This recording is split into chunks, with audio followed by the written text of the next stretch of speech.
Every single relationship has some type of conflict. The relationships that don't have conflict, Probably one of the two people is putting his or her head in the sand and don't want to talk about it. And you think that's going to save anything, but you just build up a lot of pressure like a pimple, and then one day it's going to explode, and it's going to be with some consequences, unfortunately. okay. So the first thing we really need to do is normalize conflict. Conflict in relationships is completely normal. So that's the first thing. But when we say conflict, we're just talking about simple disagreements, arguments, maybe getting in a little tiff, getting a little frustrated with someone, maybe having a disagreement. We're never talking about emotional abuse, yelling, screaming, things like that. That kind of behavior is really not something that we ever agree with. And that kind of behavior is something that you should definitely work on. If you're getting aggressive, angry, really explosive, that's something that you need to deal with a therapist. We're talking about just regular conflict, everyday sort of disagreements and misunderstandings. Not aggression. Yeah, great point. There are typically three different ways that people handle conflict. There's people who avoid it altogether or are very anxious about it. And a lot of this also goes back to your attachment style. There's also people who are like head on. If there is a conflict, they want to talk about it right then and there. Let's process it in the moment and let's really get into it. And then there's the people who it boils up, it boils up, it boils up, and then they release it. Boom. And those are typically the three types of conflict styles that we see. So is it a problem if we handle conflict differently? Well, not really, but it's important to know how you handle conflict and listen to each other's way of handling conflict and really find a compromise how to solve it. For example, for me, if there is an issue, when there is conflict, I really like to solve it immediately because then it's off my mind. I don't have to think about it and we're reconnected. For example, for Anna, it's a bit more like, okay, let me process it, what's happening, what is my opinion about it, and it takes a bit more time, and it's a bit different than mine. But in the end, we find a way to make it work with small things where there is not a lot of things to process. We can do it immediately because she doesn't need to process all the information. But when there is way more to take into account, well, I give Anna some time, and then we really come back to the issue. Often it's maybe a night of sleep where you get some clarity and you wake up and be like, okay, good, this is what I thought. But it's not because you say, look, I need to think about it, that you're not going to talk about it anymore. You really have to come back to it and make it a point and a meeting almost to really resolve it. Because the worst thing is to say, okay, yeah, we will come back to it, and then don't come back to it. So, one of the things that's really important, also, what Philip was just explaining, is that in the beginning of your relationship, when you start to kind of figure out the kind of relationship that you want to create and design, you need to talk about how you handle conflict. If one of the people is in the sphere of, I need a little bit more time to reconnect, to process, to journal, to do whatever, and the other person perhaps wants to talk right away, you need to make it really clear that, hey, we're going to come to a compromise on this. We will find a time when we can both speak about this in a very logical, relaxed, good manner.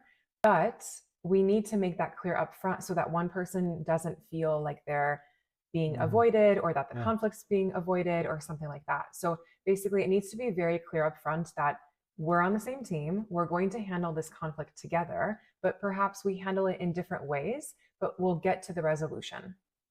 Yes, this rings a big bell for how I felt in the beginning because I want to talk about it immediately and I want to resolve it immediately. And when Anna is like, okay, I need my time, in my mind was like, oh no, she's making plans to pack her bags and just leave. So in the beginning, it was really, yeah, a bit anxious, and then in the end, we know, look, I just have to process it. It doesn't mean that I dislike you or that I'm disconnected. I just process it differently.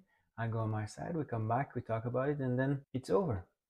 And then we reconnect. But it's important in the beginning to really formulate to the person that wants to resolve it immediately. It doesn't mean that that love is gone. It's just a little conflict, and it's just different ways of processing things. It brings me to a really interesting point. So, when you say there's still love between us, it's just a conflict, that was something that I actually had to really learn in my relationship. And I think a lot of people perhaps need to also recognize this. Just because you have arguments doesn't mean that you don't love the person. Just because you have arguments doesn't mean that you're not the right fit. Just because you have arguments doesn't mean that there's hostility or anger or dislike or that the relationship is going to end. I grew up with a family that didn't really showcase conflict ever. And so then when I did see it, it was this eruption and Mm. a lot of negativity. And so I always associated any sort of conflict with negativity.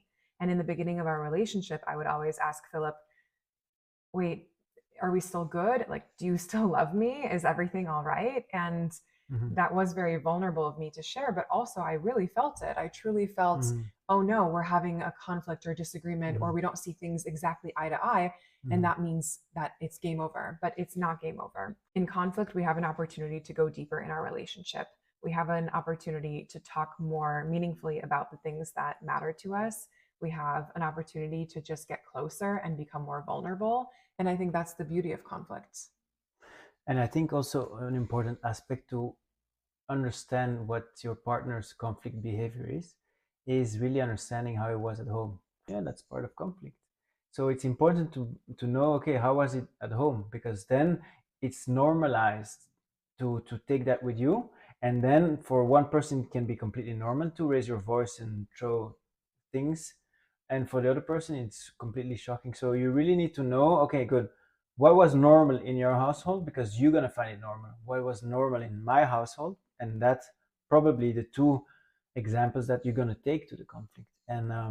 And for example, with me, there was conflict at home, and we're more passionate and more we're gonna raise our voice sometimes. But it doesn't mean that we it's aggression. It's more passion. We and then when you have on the other side, Anna is like, okay, good, I need to process. I'm going up, and she actually is like, okay, good, but I need to retract. And in the beginning was okay, you're retracting from the conflict. It means you don't want to solve it. So you really need to balance that very well in the beginning. I totally agree. So, the main takeaways of today's video are conflict is completely normal in any type of relationship. Even when it's a fantastic relationship, there will always be some sort of disagreement. You're two different people and you see the world in different ways. Mhm. The second thing is understand what your conflict style is. Do you want to talk right away? Do you want time to process? And ideally, you are not the third sort of version where you are letting it boil up and exploding. That's something that really needs work. And then the third point is try to understand what your family of origin was like in terms of conflict, because it'll be super insightful in terms of how perhaps you handle or don't handle conflict. Because some of us choose to handle conflict the same way we saw growing up, and others actually choose to do the complete opposite. So, those are the three things. Let us know how you start to resolve your conflict moving forward.